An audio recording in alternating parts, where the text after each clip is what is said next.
Hello guys, welcome to my mini blog. તો અમે નીકળી ગયા હતા નોકરી માટે સવારમાં અને વિચારતા હતા ભાઈને લગ્ન કરાવી દઈએ કે નહીં કરાવી દઈએ, ફલોણી લાવીએ કે નહીં લાવીએ. અને એટલામાં પાછો પ્રોગ્રામ થઈ ગયો તો અમારે ડબલો લઈ જવાનો હતો ભાઈને, અમારે નહીં પેલા ભાઈને લઈ જવાનો હતો ઉપર.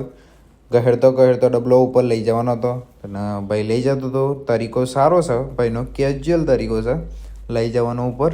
ને ભાઈ લેતા જતા અમારે નીકળી જાય, અમે બાવન મૂન બધા નીકળી જાય ગાડી મેળવવા માટે વોશિંગમાંથી પાછા અમે આવી ગયા શોરૂમે કેમ કે અમારો બંકો ઓન ફાયર થઈ ગયો હતો.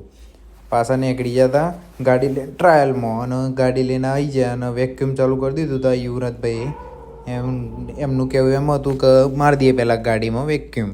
પાછા ખાઈને ગાડી પતાવી હતી જલ્દી, કેમ કે 6 વાગી ગયા ને ગાડીઓ નહીં. એમાં બે જ ગાડીઓ વધી છે અને શોરૂમે ખાલી થઈ ગયો.